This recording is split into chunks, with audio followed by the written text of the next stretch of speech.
Hey Aquarius, it's Dr. Leona coming in with your weekly reading. This is for your Sphinx series. No, not sphincter. What Aquarius are you talking about? It is the Sphinx, like the Sphinx in Egypt, okay? It's that series. It's a little joke, come on. Nobody got hurt. All right, my beautiful Aquarians. I know. I don't need any introductions, I'm aware. I'm not bad, I'm just drawn that way, y'all. So I am in the French Quarter. I am a New Orleans reader. If you want to get a personal reading done, I'm happy to do that. If you happen to be in the French Quarter, please let me know, Aquarius. I would love to meet you. And yes, we could do it from my rooftop. How fun would that be? I love it. Yeah, rooftop in the French Quarter. That is precious right there. So come on over, and if you want to do it through Zoom, if you're not in New Orleans and you want to work with me, that's also really great. I'd love to do that. I'm only doing 50-minute sessions now for readings through Zoom. Otherwise, I can record it for you. You can send me your question. I'll record a video for you. I could do a 10-minute reading. That's about $35, and anything after that is a little bit more. All right, guys. Let's go ahead and get into your beautiful reading here, my lovely Aquarians. Are you guys ready? You are that 11th house. That is the Cosmic American Express card. You are the house of gains, but don't let it go to your head. I know an Aquarius who let it go to their head, that they had all these placements in Aquarius, and they definitely had some financial gains, but they were poor in many other areas of their life and sort of didn't know how to do anything but throw money at problems. And some things in life aren't about that, right? So the gains aren't just about the financial stuff, not just about the material. It's also about the emotional, the spiritual. It's about fulfilling yourself, not using artificial means to do that either. I mean, we all know that things like mushrooms, etc., can give us that sense of, you know, opening our minds or whatever, but honestly, you don't need to do that. Yogis have been doing it with meditation alone for literal millennia, 15,000 years. If you'd like hypnotherapy or some kind of past life regression, I'm also open to that, guys. I really am. Again, only booking on the hour now. All right, my beautiful Aquarians. I just made a new friend for me with an Aquarius moon in both Vedic and tropical. That's a true Aquarius moon, okay? That person is a true Aquarius moon. They have a true Scorpio sun, and I kind of love that about them. I'm getting the 9 of Wands. Somebody might be kind of trying to protect themselves from some sort of toxicity. They might have some toxicity when it comes to love. And that's what I was talking about, that like having all those gains that can come your way with Aquarius energy is awesome.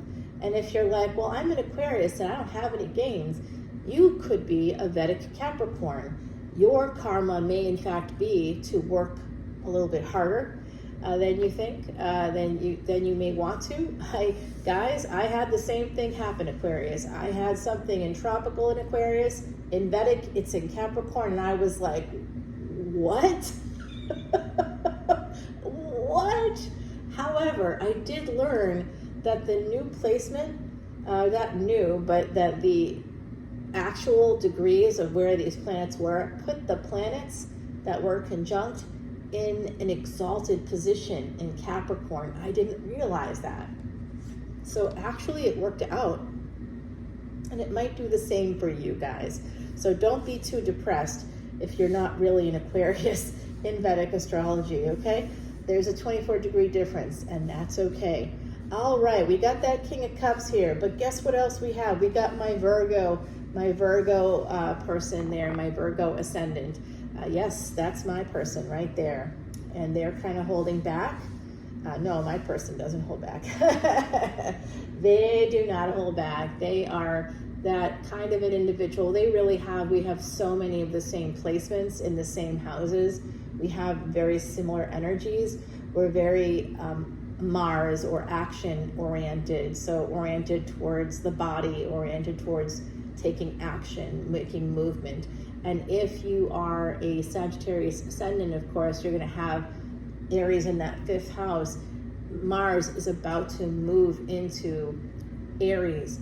Where is Aries for you? That's what house will be most affected. The 5th house is Leo energy, so that's like past life stuff coming in, and romance, which is actually happening for me, and I love that. I hope it's happening for you. It looks like it might happen for you. Of course, I'm reading this, and my friend has an Aquarius moon, and so this is definitely matching what's happening here. This is a King of Cups connected to this person that's the Hermit energy. That Hermit energy is Virgo. So someone here may have some Virgo in their chart. This is definitely love, 10 of Cups. This is fated love, and I do feel that way. I do. Yes, look at that, 5 of Cups, beautiful energy. And in fact, you know, the thing is, I had been doing compatibility charts, and I tried to stay objective. So when I was looking at my own chart, I had a Vedic Astrology colleague in India do it for me. And I did my own chart before. My math was different than theirs. I didn't know why. I asked them about it, and they just said that they preferred to put, I had a dual ownership house in the 8th house, and they preferred to put one of those houses into the 9th house. So that changed everything when I was looking at a compatibility between my chart and someone else's chart. That was actually wrong, right? So my chart should have been done by me, which I have done it before. But what I was basing the compatibility on was that 9th house energy for second marriage. But also you want to look at the D9 chart as well. That's like drives it right home. So when I was looking at the D9 for this other party, I was like, that doesn't seem to work. Even, you know, the Rashi charts looked like they were pretty much like two puzzle pieces fitting together. And in fact, I did feel like this person would be like a good friend, but I wasn't feeling anything else really. It just wasn't going there for me. And I was like kind of annoyed too at first, because I'm like, this doesn't make any sense. But then I realized that like my math, it was the exact math that needed to happen, because now the person that has the Aquarius moon has a Scorpio sun, and that matches the energies I have in my chart when I did the math myself. So I love to do compatibility charts if you're up for that. And the other individual that I was talking about there that was not actually a perfect match for me, did not think that they were. Like instinctually, I didn't feel it. I didn't see it. It wasn't coming through. It was like a nice friendship or something, but it wasn't like, it didn't feel right to me. There was a lot wrong there. And so a lot wrong. So I just think that that's very interesting. And like, as I go along here, working with my other Vedic astrology colleagues, they had said to me too, my colleague had said to me, hey, you should really do this yourself, because this is you, this is your chart, if this is where you think it is. And I was like, no, maybe I'm not objective, maybe I'm not looking at it in an objective way. That was a mistake I made on my own chart. I won't make that on anybody else's chart, because I do the math. It's so precise, guys. It's so precise. Even my Vedic astrology colleagues in India are like, my math is absolutely bulletproof. It's ironclad. So someone here is a little bit protective because they believe that someone else might be married. Okay, that's coming out right now. I'm seeing 3 8s, and I'm seeing a 0 and a number 2. 0 is a number of the divine. The number 2 is actually relationships. And 8 to 8, that kind of an energy, that's soulmate energy. So I do believe that there's a soulmate coming in, possibly for an Aquarius moon, Aquarius Ascendant, Aquarius Sun, maybe. I don't know about the Sun, that's the soul. I think it's more Aquarius Ascendant or Aquarius Moon. If you happen to have an Aquarius Sun and some other placements in Aquarius, you may want to look at your Ascendant. Okay, look at your Ascendant, check that out, and look at it. If you're looking at tropical, go one back from tropical if you're in the first 25 degrees, alrighty? All right, so I do see this really, really like crazy amount of passion coming from this younger person towards an older person. If you're older, you may be going towards a younger person, okay? It is that great energy that's going to, I'm telling you, this person is younger. Yeah, they're younger. And they have a lot of passion for you, passion and love. 10 of Cups and Ace of Wands. And you know what? This is really representative of what's happening in my world with an Aquarius moon. Yeah, the right person is going to show up. If it's destiny, it's destiny. And that's it. You know, it doesn't matter what the charts say or how we translate things. If it's destiny, it's destiny. And the person that's come into my world that's a new friend isn't new. I've known them for about a year.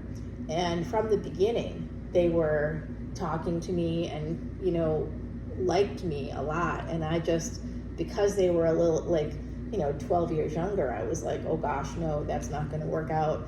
That was my bad, you know. And then I was like thinking about how every time that I need like a friend, they're there for me and they don't care what I talk about with them. They're like so amazing.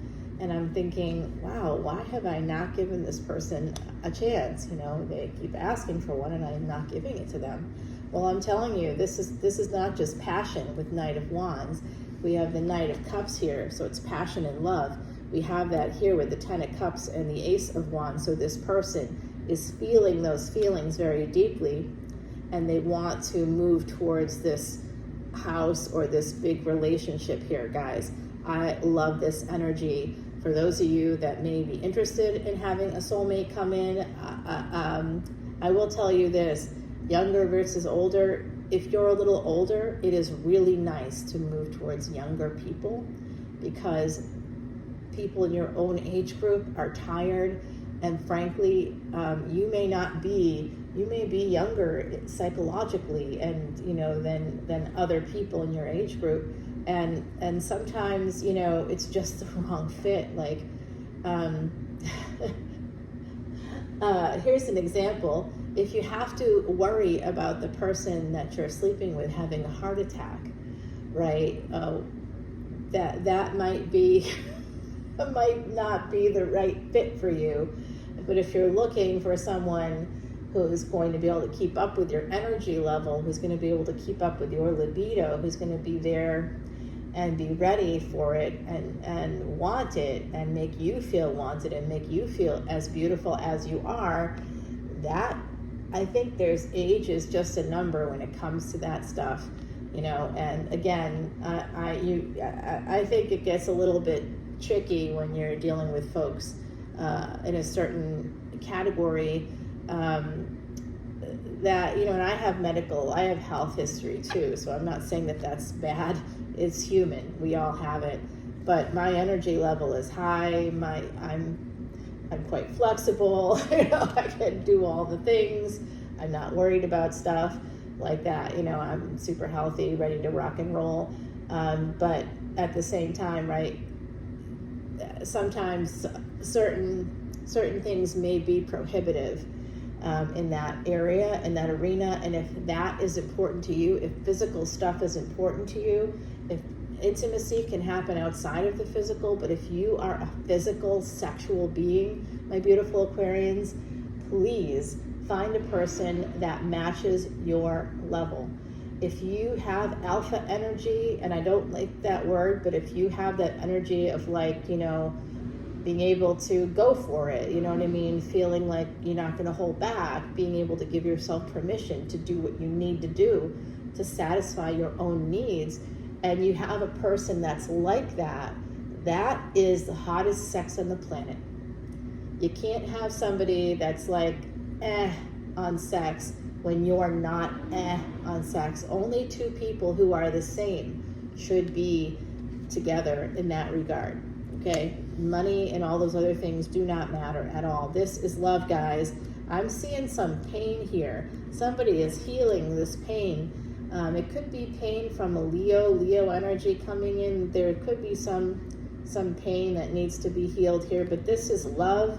This is love. This is love. And with the Eight of Swords, that's my marriage card. Don't judge me. That's how I feel about it, and I'm not going to apologize. That's how I feel about it. I really feel that way. The Strength card is here. This is an Empress, typically on the Strength card. So this person feels attached to this Empress, and look who it is. It is an Emperor. You know, I will tell you, my friend is a absolute rock star, rugby rock star, professional rugby rock star, and they have like their own business, and I'm like, this person is an absolute emperor. They're younger than me, but they are really in control. Now I'm seeing 88, and then I'm seeing 808. Okay, so there's that divine energy still coming in. Eights are extreme abundance coming in here for my beautiful Aquarians. This is a love match. It is a brand new love with a younger person coming in. They will end up being an emperor if they're masculine, or if they're non-binary. They could be an emperor, empress energy, right? This is absolutely going to lead to marriage with this younger person. If you're older, if you are the younger person, you are heading towards an older, like I'm feeling a younger male moving towards an older female. For this kind of transformative love and relationship that's going to eventually happen. It could really take off this fall. Okay, that's interesting. It is a brand new beginning. It is. Sagittarius energy. This is divinely guided by angels. This will lead to 10 of Pentacles. I mean, you're going to be rich in all the things that you need to be rich in. There is this, this person is working on getting your defenses down. They want to have this opportunity, sexual energy coming in. I do see here that there could be an ending they may have Scorpio placements. I do see some Pisces coming out in the future, but I think that there's someone here that may have just like cut someone out and then moved on to have some kind of major wish fulfillment themselves. They're going to get that marriage, a wedding. Wow. Yeah, it could be a relationship at a distance. Someone may be moving here. Okay. The month of December might be important for you all. All right, with the Two of Cups, I see coming out here, and we have that Queen of Pentacles at the bottom of the deck, more Virgo energy here. That person may need to walk away from another individual as well. We've got that beautiful energy here. This person is someone's wish fulfillment. What seems to be stalled is not going to be. They're going to eventually come in for this relationship. All right, so good luck with this, my beautiful Aquarians. Let me get you an oracle card, okay? It is the Garden of the Night, number 20. All righty, I like that for you. I see some awakening coming in as well. Number 11, resonating with that energy of awakening. For those of you into numerology, there's definitely some sense of enlightenment here. Enlightenment about what you need, what you want, what you don't want, and also how to treat people. It's really important to treat people well. Okay, whether you like them or not, whether you're going to go out with them again or not, make sure you're always complimentary. Make sure that you are, connecting to your heart space when you're dealing with human beings. And always also do your best to recognize their positionality and, recognize, especially if you are a male going towards a female, especially a white male going towards a female, you need to be very careful about how you approach people, and you definitely want to be nice to folks that are nice to you. And when you're not, you can make up for it by Venmoing them, paying them back. That's such a nice thing to do when you've taken up someone's time and they were paying for things that, you know, they didn't have to pay for. You know what I mean? But like if you just go on a date because you feel like going on a date and you keep going out because they're paying, or you keep doing whatever you're doing because they're paying, and you have no intention of really being with that person, that's just gross, okay? All right, so let's check out this sun here. We're gonna see what the sun is. I like to know more about this. You know what, they're telling me to shuffle up again here. I like to know more about this younger person coming in. There is this fabulous new relationship coming in, and I'm going to tell you, Aquarius, it is real. It is happening on my end, and it is real. So it could come in on yours as well. This is all for you. I do have a second marriage coming out here for someone, a second big commitment. There is this new love relationship, and I'm going to be getting advice from the universe right there, guys. And here is a bonus, 2 bonus cards, okay? We'll see what comes out. The universe has something to say. Guess what's at the bottom of the deck? Hell yeah, Ace of Cups. If you haven't found that love yet and you're sitting there going, I think I'd like to find that love, okay. So you know what to do. If you need to go to therapy, do that. Get the help you need, get the support you need to get the love that you also need in your life. All right, Aquarius, love you. I'll see you on Patreon. Bye now.